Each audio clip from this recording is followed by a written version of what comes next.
বাস্তবতায় আমরা যারা নিজেদেরকে মুসলিম দাবি করছি, আমাদের সবচেয়ে বড় গর্বের বিষয় ছিল আমরা আল্লাহতে বিশ্বাসী, আখিরাতে বিশ্বাসী, জান্নাতে বিশ্বাসী। আমার কাছে দুনিয়ার মোহ তো খুব বেশি একটা আমাকে দুর্বল করতে পারার কথা না। দুনিয়ার সব কিছু যদি আমাকে দিয়ে দেওয়া হয়, আমি জানি এখানকার কোনো প্রাপ্তির নিশ্চয়তা নেই, তৃপ্তির স্থায়িত্ব নেই, কোনো প্রাপ্তির নিশ্চয়তা নেই। আমি সুখী হব কোনো গ্যারান্টি আছে? আমি পৃথিবীর সবচেয়ে বড় পাওয়ারের মালিক হয়ে গেলাম, সবচেয়ে বেশি অ্যাসেটের মালিক হয়ে গেলাম, তাতে কি আমার সুখের গ্যারান্টি আছে? নেই। হতে পারে অন্য কোনো দুঃখ হবে, ফিজিক্যালি আমি অন্য অসুস্থ, ক্যান্সার হয়ে যাবে, অন্য কিছু হয়ে যাবে। তাহলে এখানকার শান্তি প্রাপ্তির কোনো নিশ্চয়তা নেই। আর যদি আমি পেয়েও যাই, ঠিক আছে, সবকিছু আমি এনজয় করছি, গুড, এটার তৃপ্তির কোনো স্থায়িত্ব নাই।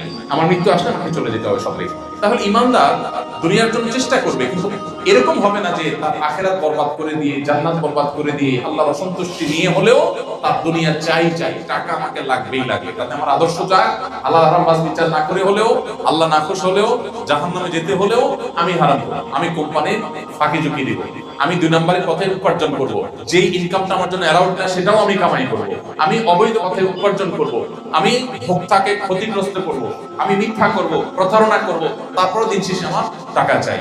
এর নাম হলো দুনিয়ার মোহ। আর এর বিপরীতটা হলো কি? দুনিয়া অবশ্যই চাই। আল্লাহ বলেছেন ওয়ালা তানসা নাসিবাকা মিনাদ দুনিয়া, তুমি পৃথিবীতে বসবাস করতে হবে, পৃথিবী তোমার লাগবে, সো তুমি সেটাকে ভুলে একেবারে সন্ন্যাসী হয়ে যেতে তোমাকে ইসলাম বলে।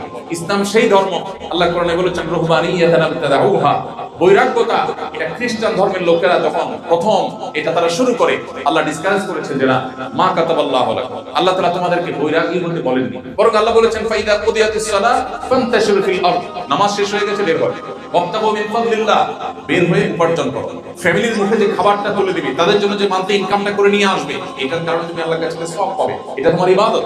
সো ইসলাম আমাদেরকে বৈরাগী হতে বলে। আমাদের ব্যবসা বাণিজ্য থাকবে, আমাদের কর্পোরেট জগতের কার্যক্রম থাকবে, কিন্তু এগুলো কোনোটি যেন আল্লাহর নির্দেশের উপরে উঠে না আসে। আমার যদি কখনো অপশন আসে, আমি হয় আমার পার্থিব স্বার্থকে সামনে রাখবো, আর না হয় আল্লাহর নির্দেশকে সামনে রাখবো। অ্যাজ এ মুসলমান, যেহেতু পার্থিব স্বার্থ সামনে রাখলে আমি যা পাবো সেটা খুবই সীমিত, আর আল্লাহ আখিরাত সম্পর্কে কোরআনে বলেছেন ওয়াল আখিরাতু খায়রুন ওয়া আবকা, আখিরাত হলো সবচেয়ে ভালো এবং অনন্তকালের, অতএব আমি সেটাকে প্রায়োরিটি দেব। বাস, এটা হলো ইমানদার। পৃথিবীতে যখন সেই ইমানদারের সংখ্যা বাড়বে, যেই ইমানদার তার ভিতরে দুনিয়ার মোহ থাকবে না, দুনিয়ার কাজ সে করবে, পার্থিব কাজ সে করবে, ব্যবসা বাণিজ্য সে করবে, কর্পোরেট জগতে তার বিচরণ হবে, কিন্তু এগুলো তাকে তার আল্লাহ থেকে সরাবে না, এগুলো তার নামাজ থেকে তাকে দূরে রাখবে না, এগুলো তাকে হারামের পথে নিবে না। এই জায়গাটা যদি মুসলমান এনশিওর করতে পারে, তাহলে সেই 1450 বছর আগে মুসলমান যেভাবে পৃথিবীকে শাসন করেছে, আজও মুসলিম আবার সে সম্মান, সে গৌরব, সে হারানো ঐতিহ্য, সে মর্যাদা আবারও ফিরে পেতে পারে। আর যদি মুসলমান নামকাওয়াস্তে মুসলমান হয়, যে মুসলমান জুমা পড়ে, 5 ওয়াক্তের খবর নাই, 2-4 ওয়াক্ত পড়ে, বাকিগুলোর খবর নাই, নামাজ পড়ে ঠিকই 5 ওয়াক্ত, কিন্তু হালাল হারামের খবর নাই, লেবাস লাগায়, দাড়ি লাগায় ঠিকই, কিন্তু আচরণ ভালো নয়, যে মুসলমানের একটা দিক ঠিক আছে, আরেক দিক ঠিক নাই, তার ইবাদত ঠিক আছে, তার লেনদেনটা ভালো না, তার লেনদেন ভালো আছে, তার আচরণটা ভালো না। এজ এ মুসলমান তিনি যখন পরিপূর্ণ পারফেক্ট মুসলমান হয়ে উঠতে না পারবেন, তখন সেই মুসলমান খড়কুটোর মতো হবে, লাঞ্ছিত হবে, অপমানিত হবে, নির্যাতিত হবে, জুলুমের শিকার হবে, আক্রান্ত হবে, দুনিয়াও তার শেষ হবে, আখিরাতেও সে একদরে জান্নাত পেতে পারবে। আমরা নিজেদেরকে এই জায়গাটাতে একটু রিয়ালাইজ করতে পারি যে আমরা আসলে কোন জায়গায় দাঁড়িয়ে। আমি আমাদের একজন স্বনামধন্য স্কলার, আমাদের উস্তাদতুল্য ব্যক্তিত্ব ডক্টর খন্দকার আব্দুল্লাহ জাহিদুল্লাহ একটা উক্তি কোট করতে চাই। আপনারা অনেকে স্যারকে চিনে থাকবেন, অনেক আগে, বেশ কয়েক বছর আগে ওরা সেখানে মারা গেছেন, ইসলামী বিশ্ববিদ্যালয় কুষ্টিয়ার প্রফেসর ছিলেন।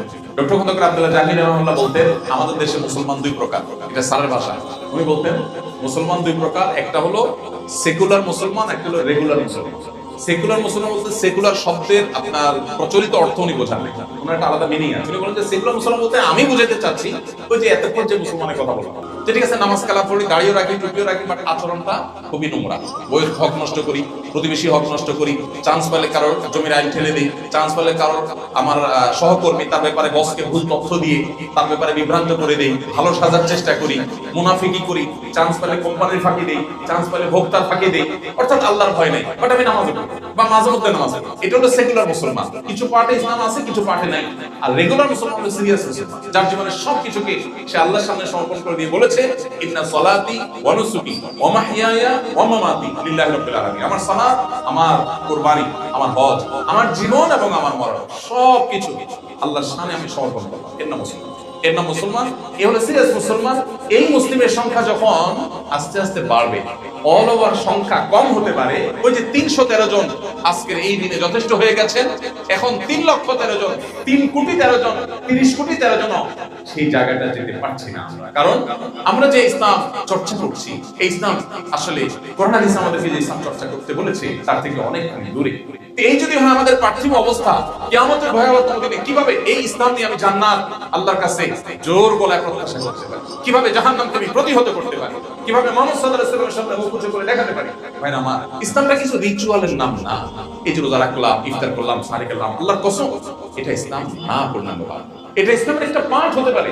ইসলাম আপনি আপনার ডেস্কে যখন কাজ করেন, আপনি বাসায় ওয়াইফের সাথে কতক্ষণ চ্যাটিং করেন আর কোম্পানির কাজ কতক্ষণ করেন, মাঝে ফাঁকি কতক্ষণ দিলেন, এই হিসাবটা আপনার সেন্সে যদি আসে, আপনি বিশাল বড় সুযোগ আছে। আপনি একটু হালকা মায়ের কাজ করে দিলে কোটি কোটি টাকা